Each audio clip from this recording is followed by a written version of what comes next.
well as helping to get this idea out to both businesses, governments, as well as consumers, that regenerative agriculture is a way of doing agriculture that is probably, in our argument, one of the most helpful solutions to the climate crisis.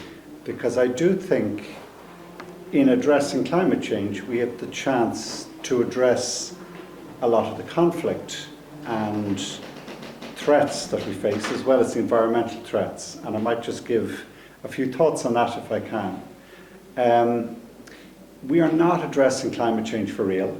We are not seeing a reduction in emissions, the opposite. We're seeing an increase in the concentration of greenhouse gases and ever higher temperatures, especially in the last year. We are starting to see progress in a number of areas. There is a solar revolution taking place where it gives real hope that it provides ubiquitous access to energy for everyone.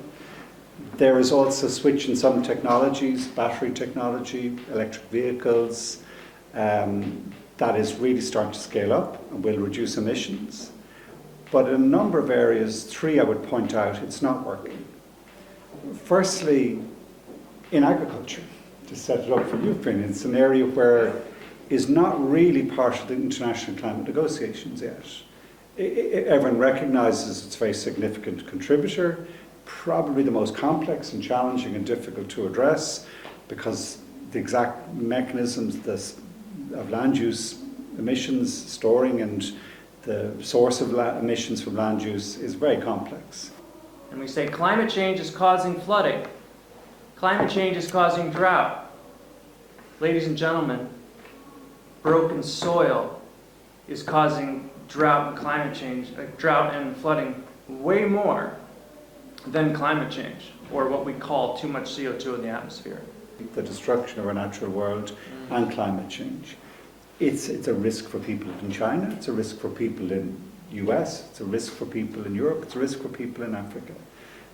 And therefore, if the politics of this, I come from a political background, is that it should not divide. It should be something we can unite behind, that we are all at risk.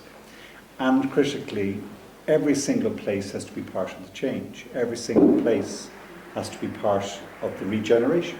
And the entire 85-page UN Environment Program report are focused on the idea that over the last 26 years, the world is now eating more than 70% as much meat as they were 26 years ago.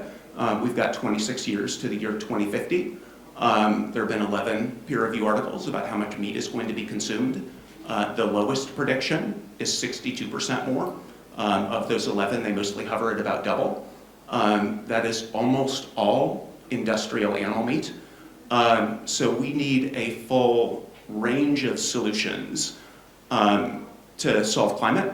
But one of the solutions we need, and we think the one that best analogizes to renewable energy and electric vehicles, is we need to figure out, so like with renewable energy, the idea is what do consumers want about, what do they like about burning fossil fuels? They like the energy that they get from that.